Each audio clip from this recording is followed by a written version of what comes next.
अथ पंचमोऽध्यायः पांचवां अध्याय वीरभद्र कृत दक्ष यज्ञ विध्वंस और दक्ष वध।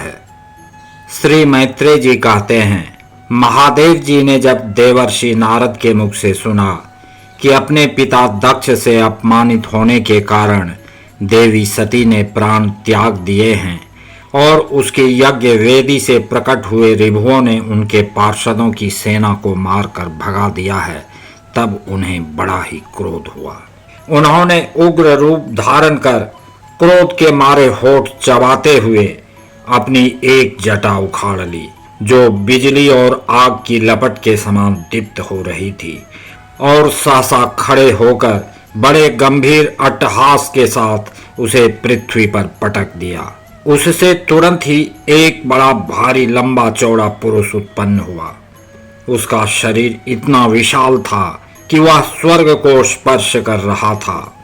उसके 1000 भुजाएं थीं, मेघ के समान श्याम वर्ण था, सूर्य के समान जलते हुए 3 नेत्र थे, विकराल दाढ़ें थीं और अग्नि की ज्वालाओं के समान लाल लाल जटाएं थीं। उसके गले में नरमुंडों की माला थी और हाथों में तरह तरह के अस्त्र शस्त्र थे।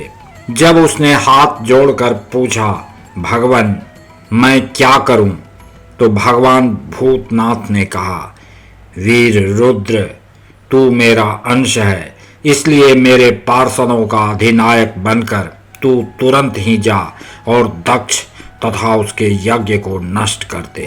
प्यारे विदुर जी, जब देवाधिदेव भगवान शंकर ने क्रोध में भरकर ऐसी आज्ञा दी, तब वीरभद्र उनकी परिक्रमा करके चलने को तैयार हो गए।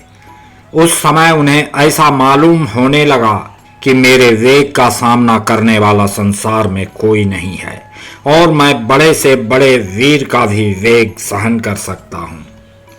वे भयंकर सिंहनाद करते हुए एक अति कराल त्रिशूल हाथ में लेकर दक्ष के यज्ञ मंडप की ओर दौड़े। उनका त्रिशूल संसार संहारक मृत्यु का भी संहार करने में समर्थ था।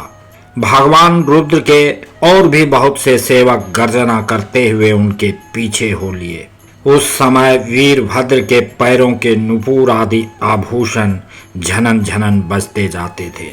इधर यज्ञशाला में बैठे हुए ऋत्विज, यजमान, सदस्य तथा अन्य ब्राह्मण और ब्राह्मणियों ने जब उत्तर दिशा की ओर धूल उड़ती देखी, तब वे सोचने लगे, अरे यह अंधेरा सा कैसे होता आ रहा है, यह धूल कहाँ से छा गई।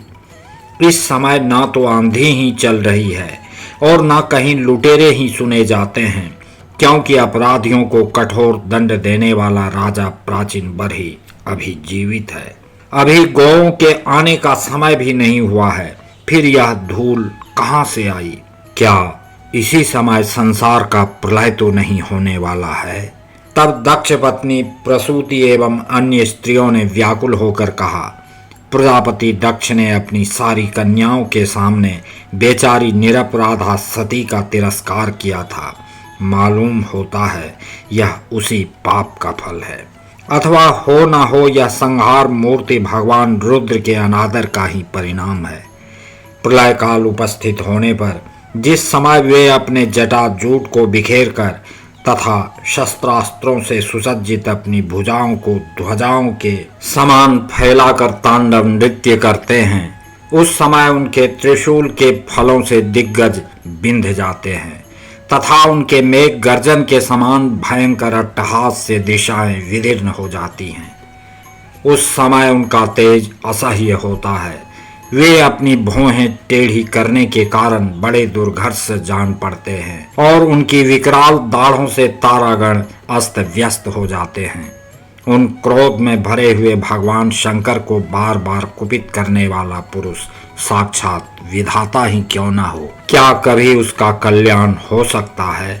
जो लोग महात्मा दक्ष के यज्ञ में बैठे थे, वे भय के कारण एक दूसरे की ओर कातर दृष्टि से निहारते हुए ऐसी ही तरह तरह की बातें कर रहे थे कि इतने में ही आकाश और पृथ्वी में सब ओर सहस्रों भयंकर उत्पात होने लगे।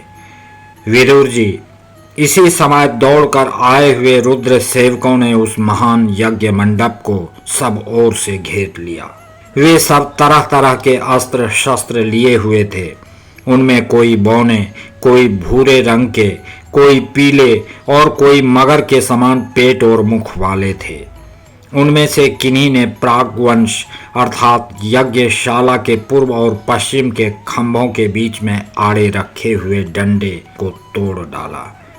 किन्हीं ने यज्ञशाला के पश्चिम की ओर स्थित पत्नी शाला को नष्ट कर दिया। किन्हीं ने यज्ञशाला के सामने का सभा मंडप और मंडप के आगे उत्तर की ओर स्थित आग्निद्रशाला को तोड़ दिया। किन्हीं ने यजमान गृह और पाकशाला को तहस नहस कर डाला। किन्हीं ने यज्ञ के पात्र फोड़ दिए। किन्हीं ने अग्नियों को बुझा दिया। किन्हीं ने यज्ञ कुंडों में पेशाब कर दिया और किन्हीं ने वेदी की सीमा के सूत्रों को तोड़ डाला। कोई कोई मुनियों को तंग करने लगे, कोई स्त्रियों को डराने धमकाने लगे और किन्हीं ने अपने पास होकर भागते हुए देवताओं को पकड़ लिया। मणिमान ने भृगु ऋषि को बांध लिया। वीरभद्र ने प्रजापति दक्ष को कैद कर लिया तथा चंडीश ने पूषा को और नंदीश्वर ने भग देवता को पकड़ लिया। भगवान शंकर के पार्षदों की यह भयंकर लीला देखकर तथा उनके कंकड़ पत्थरों की मार से बहुत तंग आकर वहां जितने ऋत्विज सदस्य और देवता लोग थे सब के सब जहां तहां भाग गए। भृगु जी हाथ में श्रुवा लिए हवन कर रहे थे। वीरभद्र ने इनकी दाढ़ी मूछ नोच ली, क्योंकि इन्होंने प्रजापतियों की सभा में मूछे ऐंठते हुए महादेव जी का उपहास किया था। उन्होंने क्रोध में भरकर भगदेवता को पृथ्वी पर पटक दिया और उनकी आंखें निकाल ली, क्योंकि जब दक्ष देव सभा में श्री महादेव जी को बुरा भला कहते हुए शाप दे रहे थे उस समय इन्होंने दक्ष को सैन देकर उकसाया था। इसके पश्चात जैसे अनिरुद्ध के विवाह के समय बलराम जी ने कलिंग राज के दांत उखाड़े थे उसी प्रकार उन्होंने पूषा के दांत तोड़ दिए, क्योंकि जब दक्ष ने महादेव जी को गालियां दी थीं उस समय ये दांत दिखाकर हंसे थे। फिर वे दक्ष की छाती पर बैठकर एक तेज तलवार से उसका सिर काटने लगे, परंतु बहुत प्रयत्न करने पर भी वे उस समय उसे धड़ से अलग ना कर सके। जब किसी भी प्रकार के अस्त्र शस्त्रों से दक्ष की त्वचा नहीं कटी तब वीरभद्र को बड़ा आश्चर्य हुआ और वे बहुत देर तक विचार करते रहे। तब उन्होंने यज्ञ मंडप में यज्ञ पशुओं को जिस प्रकार मारा जाता था उसे देखकर उसी प्रकार दक्ष रूप उस यजमान पशु का सिर धड़ से अलग कर दिया। यह देखकर भूत प्रेत और पिशाचादि तो उनके इस कर्म की प्रशंसा करते हुए वाह वाह करने लगे और दक्ष के दल वालों में हाहाकार मच गया। वीरभद्र ने अत्यंत कुपित होकर दक्ष के सिर को यज्ञ की दक्षिणाग्नि में डाल दिया और उस यज्ञशाला में आग लगाकर यज्ञ को विध्वंस करके वे कैलाश पर्वत को लौट गए।